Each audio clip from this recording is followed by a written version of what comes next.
comme Benoît vous l'a dit, Laurent Dandrieux, Édouard Chano, Christophe Boutin et ensuite Anis Blanchard ce soir. À la fois car nous avons une actualité douloureuse et que beaucoup d'auditeurs de Radio Courtoisie souffrent, mais en même temps sont heureux pour Jean Raspail qu'il ait pu retrouver le père et qu'il ait pu découvrir les joies, nous l'espérons, d'une vie nouvelle.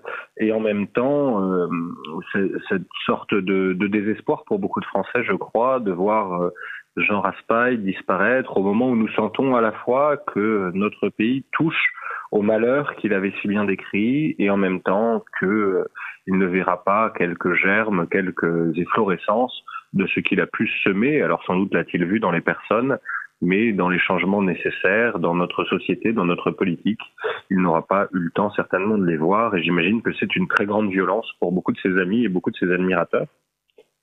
Je crois que nous avons en direct Laurent Dandrieux. Laurent, m'entendez-vous? Je vous entends, Charles Lemeyer. Vous avez répondu au débeauté, c'est à votre habitude, cher Laurent. Je rappelle que vous êtes rédacteur en chef des pages culture de Valeurs Actuelles.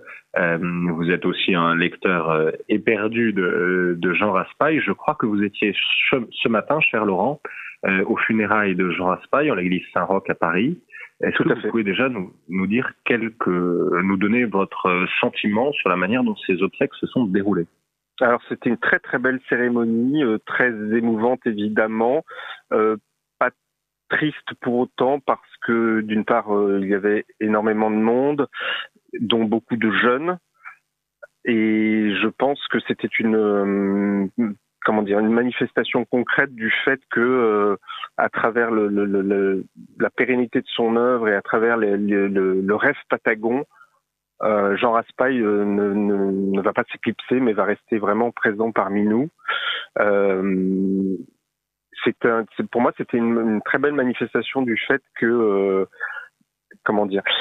c'est quelqu'un qui a créé un imaginaire qui a façonné le réel, c'est-à-dire que il a inventé un pays imaginaire qui s'est transformé en une communauté réelle de gens qui étaient physiquement présents pour ses obsèques et qui vont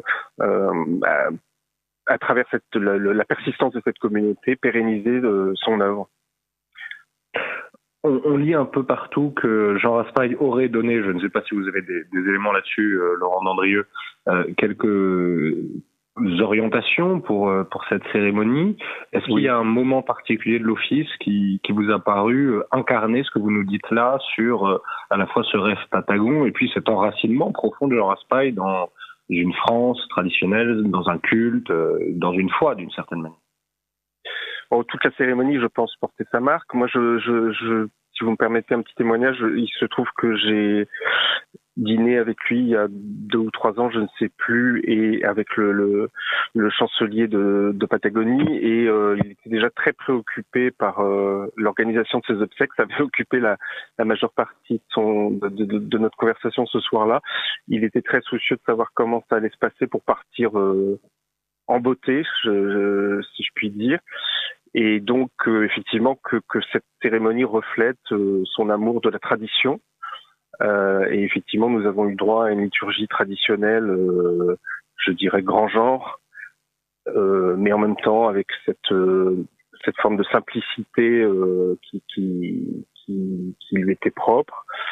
Et puis il y avait effectivement les petits détails qui vont bien, si je puis dire, le drapeau patagon sur le cercueil, les porteurs de drapeaux autour dans le chœur, les scouts un peu présents partout, enfin voilà, des petites choses. Et puis je pense qu'il avait dû choisir également, ça je peux pas le confirmer précisément, mais je pense qu'il avait choisi lui-même les cantiques, qui avec notamment beaucoup de cantiques Mario très très très très beau, et voilà, et effectivement une présence du scoutisme qui, je pense, était toujours resté très cher à son cœur. Laurent Dandrieux, vous avez évoqué dès le départ de cet entretien le rêve patagon. Est-ce que vous pouvez le définir en quelques mots pour nos rares auditeurs qui ne le connaîtraient pas, et nous dire un petit peu votre sentiment sur ce rêve patagon? Est-ce que c'est quelque chose qui vous-même vous parlait? Est-ce que c'est quelque chose que vous trouviez beau, et si oui, pourquoi? Ça m'a parlé un peu tardivement. Moi, je ne suis pas un Patagon de souche, si je puis dire. Je me suis converti un peu sur le tas. J'ai mis du temps à rentrer dans ce rêve, comme on met toujours un peu de temps à rentrer dans le rêve des autres, en fait. Mais une fois qu'on y a pénétré, je pense que on est d'autant plus sensible à la saveur. C'est à la fois un rêve et quelque chose de très concret. C'est ça qui est extraordinaire. C'est-à-dire que tout part d'un fait historique, en fait. Hein, et tout part de l'histoire réelle d'Antoine de Tounens, qui était un petit avoué périgourdin de la fin du 19e siècle, qui, pris d'une espèce d'ambition démente, a imaginé de se faire roi de Patagonie, a cassé sa tirelire, tapé tous ses amis, est parti pour le sud de l'Amérique du Sud, a réussi, on ne sait pas trop comment, à se faire reconnaître comme roi par les tribus indiennes d'Araconie et de Patagonie.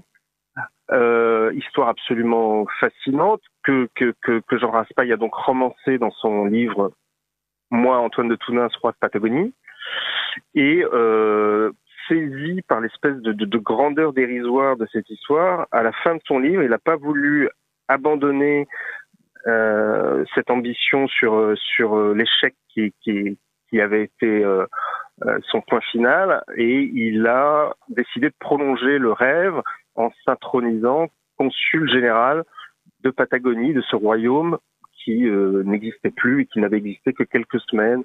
Et ce qui est extraordinaire, c'est que sans se concerter, un certain nombre de ses lecteurs l'ont pris au mot et ont spontanément reconnu dans cette Patagonie une terre de refuge, une patrie de refuge, une sorte de territoire pour leur diffidence intérieure, pour y cultiver des vertus morales d'abnégation, de dévouement, de gratuité, de noblesse, qui ne trouvaient plus à s'exprimer dans la France contemporaine et qui auraient risqué d'y sécher sur pied en quelque sorte. Et donc, c'est une patrie alternative, non pas pour tourner le dos ou renier la patrie charnelle, mais pour y cultiver effectivement des valeurs qui n'ont plus trop l'occasion de s'y exprimer, et puis dans l'espoir effectivement de réensemencer cette patrie charnelle de ces valeurs qu'on a cultivées dans une patrie imaginaire. Et donc il y a une interaction entre le réel et l'imaginaire, entre le rêve et la réalité, qui est tout à fait fascinante. Ça nous amène à un commentaire, à un doute que parfois certains expriment sur l'œuvre de Jean Raspail, Laurent Dandrieux. Parfois, certains la décrivent comme une œuvre de scout, une sorte de Serge Dalins amélioré, non pas un romantisme, mais au moins une sorte de naïveté assumée. Est-ce que c'est ça l'œuvre de Jean Raspail, ou est-ce que pour vous c'est un peu plus ou quelque chose d'autre? Alors, je pense que lui, il assumait complètement cette dimension-là. Je me souviens que quand j'avais rendu compte à l'époque de Cyr dans une critique, je lui avais compté comme un défaut de l'œuvre le côté un peu boy scout, le côté signe de piste. Et quelques temps plus tard, je l'avais interviewé et il m'avait dit, mais en fait, moi, je l'ai pris comme un compliment parce que je tiens Le Prince Éric comme un des plus beaux livres de la littérature française. Donc, il assumait ce côté scoutisme, il assumait ce côté romantisme. Je pense qu'il en retenait ce qu'il y a de plus intéressant et de plus noble, c'est-à-dire pas le côté gnangnan et le côté sentimental, mais le côté qui vous porte à une certaine forme de nobles élans, et tout ce qui dans ce romantisme et dans ce scoutisme, dans cet esprit scout, vous porte à vous dépasser vous-même. Et je pense qu'il y ajoutait en plus quelque chose de très profond, qui est d'abord un côté mystique, c'est-à-dire qu'il y a toujours une réflexion chez Jean Raspail sur l'espérance et la façon de dépasser le désespoir qu'on peut ressentir très fortement par rapport à des situations humaines qui vous paraissent objectivement désespérées. Et puis, il y a une réflexion sur la capacité humaine à bousculer l'histoire, sur le destin des civilisations, sur l'inéluctabilité ou non du déclin des civilisations, et au-delà de ça, une réflexion très forte, il me semble, sur le sens de la liberté personnelle. C'est-à-dire que, est-ce que parce que on est pris dans une situation qui est une situation de décadence, qui nous paraît irréversible, est-ce que pour autant cela veut dire qu'on abdique toute forme de liberté personnelle? Et la réponse très très forte, et pour le coup pas du tout désespérée, de Jean Raspail, c'est que non, c'est que même dans les pires désastres, chacun reste souverain de son âme et a la possibilité, par une forme de protestation altière de sa liberté individuelle, de dire non à l'odieux, à la déréliction et à la décadence. Il y avait deux sortes de poumons dans ce refus de la décadence, à la fois un très grand enracinement intérieur et aussi charnel dans la patrie. On se souvient de ces romans où il décrit la manière dont il cherche un endroit, un lieu, une filiation, et en même temps, pour reprendre une expression contemporaine, un vrai plaisir de l'aventure, un vrai désir d'ailleurs, d'une certaine manière, Laurent Dandrieux. Est-ce que cette manière à Jean Raspail de faire son œuvre était un signe de contradiction pour une partie de notre société qui ne peut voir que l'ailleurs sans l'enracinement, ou que l'enracinement sans les ailes portées au grand large? Oui, ça me paraît très juste ce que vous dites là. Que ce soit un signe de contradiction, ça paraît évident dans la mesure où toute l'œuvre de Raspail est une forme de protestation contre le matérialisme ambiant, contre la médiocrité, mais aussi contre les sirènes de l'aquabon qui peuvent parfois résonner très fortement dans notre famille de pensée notamment.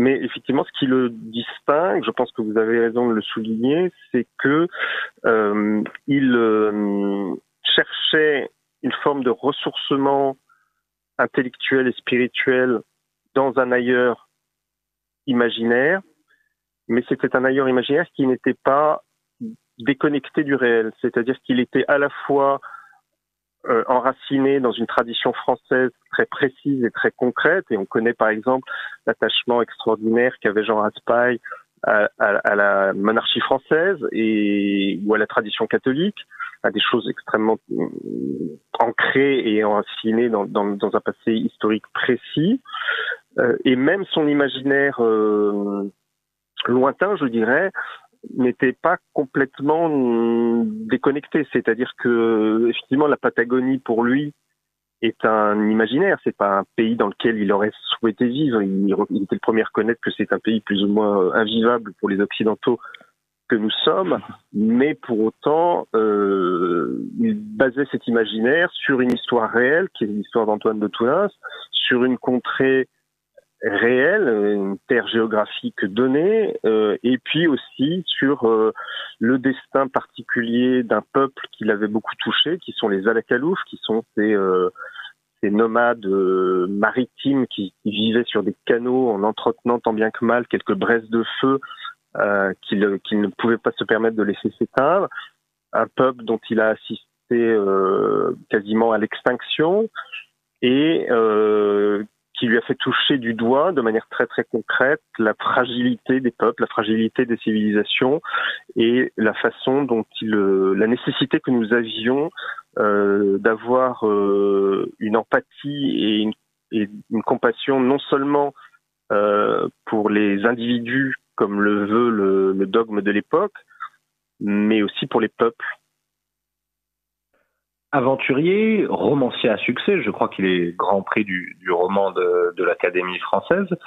Quand on lit vos papiers sur Jean Raspail, on note que vous êtes comme touché par sa simplicité quand il vient vers vous. Beaucoup des témoignages qu'on a vus, par exemple, sur les réseaux sociaux, de représentants politiques ou de gens qu'il avait croisés, souligne cette simplicité. Est-ce que c'était quelque chose qui était vraiment frappant quand on avait la chance de le croiser? Oui, c'était vraiment une des premières choses qui vous frappait. C'était un être d'une extrême humilité, d'une grande gentillesse, d'une grande délicatesse, qui ne vous cherchait à aucun moment à vous faire sentir quelque sorte de supériorité qu'il ne ressentait pas du tout intérieurement. Et il avait une grande modestie vis-à-vis de son œuvre, donc je pense qu'il n'était pas une fausse modestie parce que il en reconnaissait à la fois l'originalité et la qualité, mais en même temps, il avait le sentiment que c'était quelque chose qui lui avait été donné d'ailleurs, quelque chose qui était surgi d'une inspiration un peu mystérieuse, dont il ne se sentait pas à proprement parler redevable. Et je me souviens, moi je l'avais interviewé pour la première fois au début des années 90 et il y avait une part de coquetterie aussi là-dedans, mais il avait du mal à comprendre qu'en fait on vienne l'interroger sur ses idées, sur ce qu'il pensait. Et il disait, moi je suis pas un penseur, je raconte des histoires qui me viennent d'on ne sait pas trop où. Et il avait synthétisé ça dans une formule assez drôle, qui était en fait, vous avez mangé le foie gras, pourquoi est-ce que vous tenez absolument à rencontrer l'oie? Et je trouve que ça définit assez bien la modestie, l'humour et le charme extraordinaire de ce personnage que la presse bien pensante s'est ingéniée à décrire en une sorte de prophète haineux de la haine raciale, alors qu'en fait c'était quelqu'un d'une gentillesse, d'une modestie absolument délicieuse. On est obligé, je n'ai pas voulu le faire volontairement au début de notre entretien, cher Laurent, de parler du camp des saints, puisque c'est ce qui retient beaucoup l'attention. Est-ce que c'est pour vous un livre que vous avez aimé, et est-ce que c'est pour vous un livre intéressant? Alors oui, évidemment, c'est un livre majeur. Personnellement, ça n'est pas par là que je suis rentré dans l'œuvre de Raspail. Je l'ai lu assez tardivement par rapport aux livres qui sont parus à l'époque où moi j'ai commencé à m'intéresser à la littérature contemporaine. Donc j'ai commencé plutôt par Cyr, par Septentrion, par les Sept Cavaliers. Je pense qu'effectivement il y a un grand danger à essayer de réduire l'œuvre de Raspail au camp des saints, qui est son œuvre la plus politique et la plus polémique, qui est une œuvre objectivement prophétique, hein, on le voit chaque jour davantage, mais je pense qu'il n'est pas forcément la plus représentative de l'imaginaire de Jean Raspail. Je pense qu'effectivement un livre comme Les Sept Cavaliers qui terrent la porte au qui terrent la ville au crépuscule par la porte de l'Ouest qui n'était plus gardée, pour citer le titre dans son intégralité, est plus raspailien, si je puis dire, que Le Camp des Saints, mais Le Camp des Saints est un livre important d'un point de vue littéraire et d'un point de vue historique. Je pense que comment dire, probablement dans quelques décennies, les historiens du futur s'interrogeront avec beaucoup de stupéfaction sur la cécité qu'ont eu les contemporains de ce roman et leur capacité à ne pas entendre les avertissements que Jean Raspail avait proférés avec une telle évidence et une telle force. Laurent Dandrieux, pensons aux quelques adolescents qui peut-être nous écoutent. Quel est pour vous le livre que vous conseilleriez pour débuter dans l'œuvre de Jean Raspail? C'est compliqué. Peut-être Cyr quand même, parce que c'est peut-être celui de ces romans qui a le plus effectivement cette dimension film de piste au bon sens du terme, qui peut séduire et attirer des adolescents qui auraient une mentalité un peu scout. Mais pour moi, le plus intéressant et reste effectivement l'essai de cavalier, mais peut-être qu'il nécessite d'être lu à un âge un peu plus mûr. Ultime question, Laurent Dandrieux, si vous le voulez bien. Le dernier thème que Jean Raspail avait voulu étudier, c'était celui de la souffrance d'une certaine manière de l'Église, de la question de la miséricorde dans un temps où l'Église est en souffrance et en péché, du moins public, ou dont on fait la propagande. Est-ce que vous pensez qu'il est mort désespéré? Ça c'est une question compliquée. Je suis pas en mesure de vous répondre parce que je ne suis pas Jean Raspail.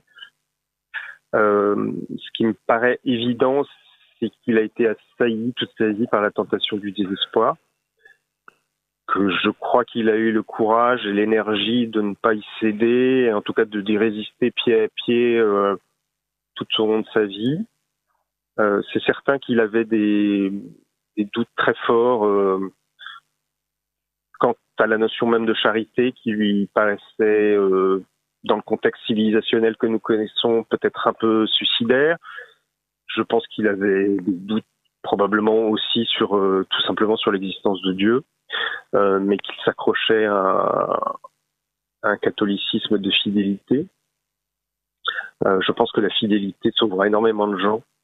Je pense que les gens qui se sont accrochés à la foi, malgré les doutes qu'ils avaient sur la réalité même de cette foi, ont accumulé probablement des grâces très fortes. Et je pense que c'est le cas en tout cas de Jean Raspail, d'autant que il y a cette page d'évangile où Jésus dit si vous ne gardez pas l'esprit d'enfance, je sais plus l'expression exacte, mais en gros vous allez avoir des soucis. Et je pense qu'il y a quelqu'un qui a gardé en lui l'esprit d'enfance jusqu'au bout, c'est bien Jean Raspail. En tout cas, ce qui me paraît évident, c'est que toute son œuvre est peut-être lue comme une réflexion autour de cette notion d'espérance et une recherche des moyens d'entretenir comme les Alacaloufres entretiennent le petit brasier qui permet au feu nourricier de ne pas s'éteindre tout à fait dans leur canot. Il a cherché les moyens qui permettaient aux petits brins d'espérance qui subsistaient dans un cœur désespéré de ne pas s'éteindre tout à fait. Laurent Dandrieux, un grand merci. Est-ce que vous pouvez nous dire pour terminer où les auditeurs de Radio Courtoisie pourront vous lire sur Jean Raspail? Eh bien, ils pourront me lire dès ce jeudi dans Valeurs Actuelles, où je lui consacre un grand portrait en forme d'hommage. Voilà. Un grand merci Laurent d'avoir accepté de nous accompagner dans ce libre journal des débats et j'espère à très bientôt. Merci à vous, à bientôt. Au revoir. Vous êtes à l'écoute